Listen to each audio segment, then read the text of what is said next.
After the end of World War II, the world was split into two, East and West.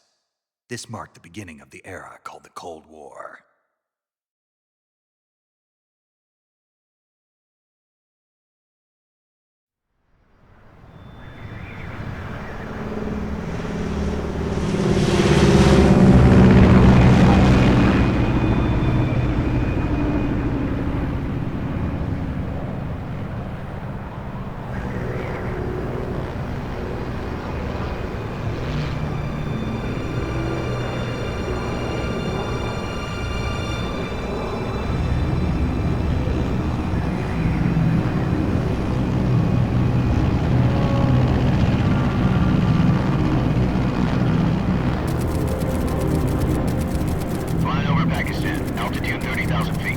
Approaching Soviet airspace.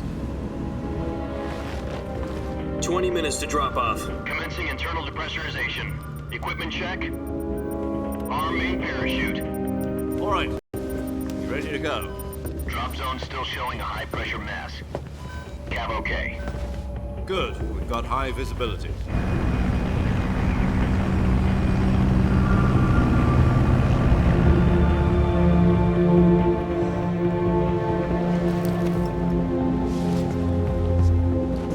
Put out that cigar. Connecting oxygen hose to interior connector. Put on your mask.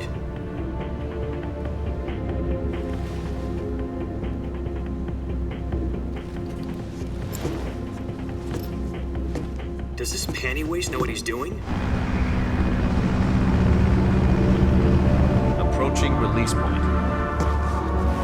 10 minutes to drop off. Hey, are you deaf? He said put out the cigar and put on your mask.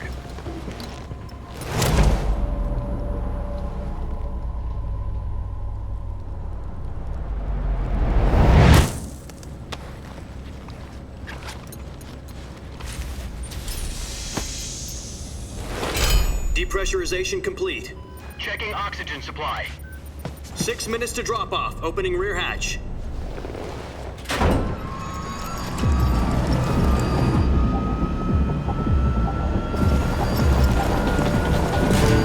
Sunrise.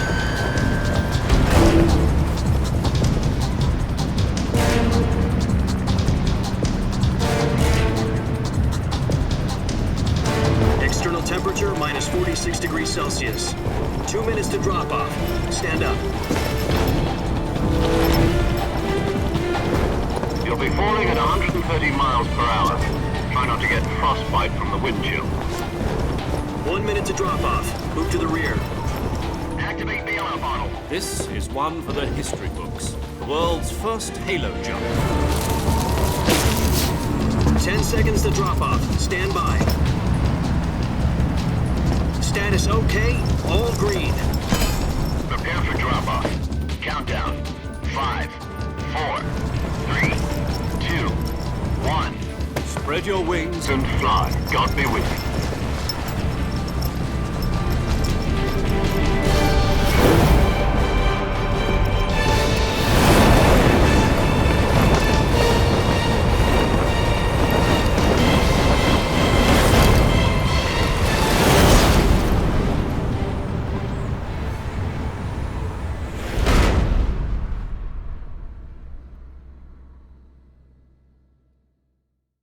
Jack, I've got some important news.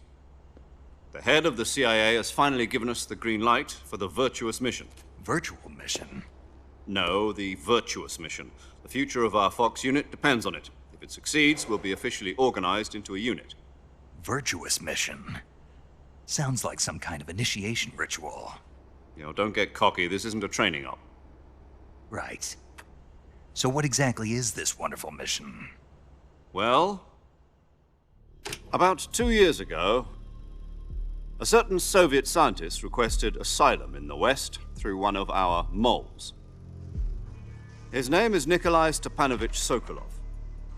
He's head of the OKB 754 Design Bureau, one of the Soviets' top-secret weapon research facilities, and the East's foremost expert on weapons development. Sokolov? Isn't he that famous rocket scientist? The very same. On April the 12th, 1961, the Soviets achieved the first manned spaceflight in history. The Earth was blue, but there was no God. Well spoken. The rocket that carried Yuri Gagarin to orbit was the A-1, known as the Vostok rocket. Sokolov is said to be the man most responsible for the multi-engine cluster used in that rocket. After Gagarin's flight, Sokolov left rocket development to become the head of the newly established Design Bureau. From a lowly technician to head of a design bureau, that's quite a success story, so why do you want to defect? It seems he'd become afraid of his own creations. Afraid? Call it a crisis of conscience. And for that, he left his country and his family behind and went over the fence? Not exactly. One of his conditions was that his family was also to be taken safely to the west. We used a mole to get the family out first and succeeded in sneaking Sokolov over the Berlin Wall shortly afterwards. I was the one who conducted the operation. The security on the eastern side was still full of holes back then. Then what? We got Sokolov over in one piece, but the whole ordeal had left him exhausted, and we checked him into a hospital in West Berlin. It took him 2 weeks and more than 600 miles to get from the research facility in the Soviet Union to Berlin. He was in no condition to say anything coherent. And it was only a week later that we had something much bigger on our hands. The Cuban Missile Crisis. October the 16th, 1962, President Kennedy received word that the Soviets were in the process of deploying intermediate-range ballistic missiles in Cuba. The President demanded that the Soviets dismantle and remove the missiles. At the same time, he announced a naval blockade to prevent further missile shipments from reaching Cuba.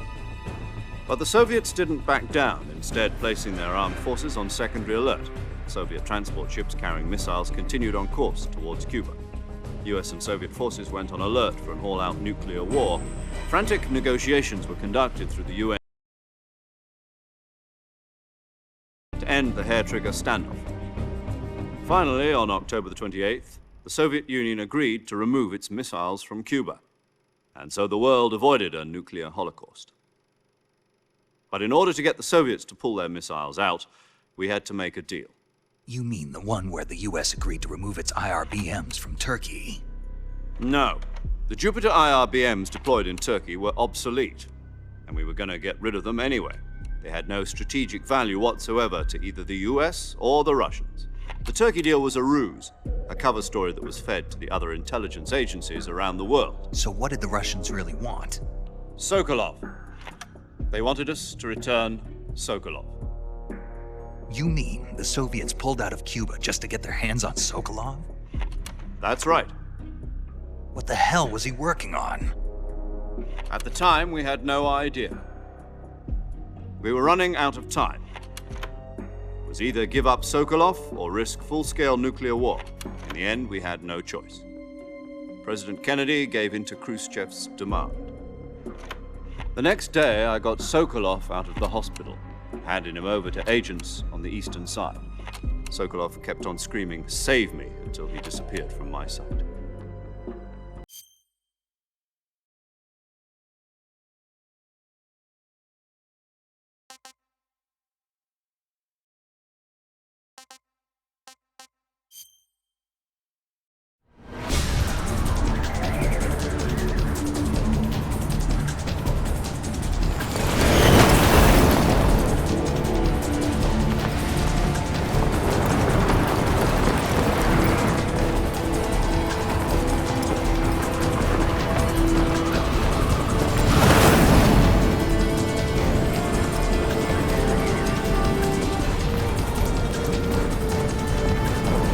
Listen up, Jack. Your mission is to infiltrate Selino-Yarsk in the Soviet mountains, ensure the safety of Sokolov, and bring him back to the west.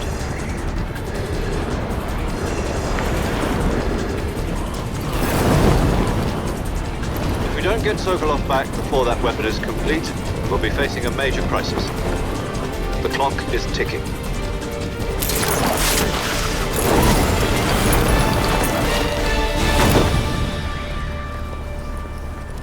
Once we've confirmed the rescue of Sokolov, stand by at the recovery point. A recovery balloon will be dropped at that point. Helium will be pumped into the balloon to inflate it. The process takes about 20 minutes. Once it's complete, the gunship's arm will latch onto the balloon and pull it up. The Fulton surface-to-air recovery system. I'm familiar with the theory. Take it easy. It's been combat proven. Do you think Sokolov is up to it? The shock will be less than during a parachute jump, and the arm can handle up to 500 pounds. So you're planning on going over the border in a single combat Talon? She's equipped with two 6-barrel 20mm Vulcan cannons, as well as two 40mm machine guns. Sounds like she could hold her own against a battalion of tanks. Even with the fuel in the reserve tank, we're facing a 4-hour time limit. If all goes well, it shouldn't take more than a few hours. Home in time for dinner. But if anything goes wrong, you'll be eating dinner, breakfast, and all the rest of your meals in the jungle.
Do you copy?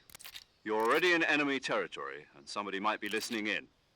From here on out, we'll be using code names to refer to each other. Your code name for this mission will be Naked Snake. I'll be referring to you as Snake from now on. You're not to mention your real name. Snake? What do you mean? You've eaten one before, haven't you? In survival training. I'm glad to hear that. I don't know if I'd ever order one in a restaurant, but... What about you, Major? What should I call you? I'll be Tom. Call me Major Tom. You must not be seen by the enemy. You must leave no trace of your presence. Is that clear? This kind of infiltration is the Fox unit's speciality. In other words, weapons and equipment are procured on site. That goes for food as well. You're completely naked, just as your name implies. Great. Now I see why you asked me if I like snakes. I suppose calling me Snake was your idea of a joke, too. No. There's a good reason for that. I'll tell you later when the time is right. Gotcha. Getting back to the subject, how exactly am I supposed to feed myself? Use them to hunt for food. You'll also find some medical supplies in your backpack. Yeah, about the backpack. I lost it in a tree on the way down. I see. Well, you'd better go back and get it then. No problem. I can see it from here. It's stuck on a branch. To climb a tree, stand in front of a tree that's covered in ivy and press the action button. I'll be monitoring your progress over the radio. We can't risk violating Soviet airspace, but I'll be in the gunship. My frequency is 140.85. I'll give you a call if I need to talk to you. If you need to talk to me, use the send function. Okay, Snake, go get your backpack.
I see you've retrieved your backpack, Snake.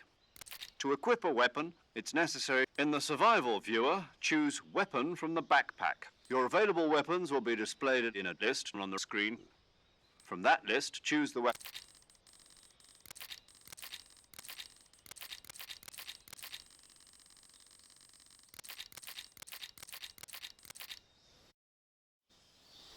Snake, try to remember some of the basics of CQC.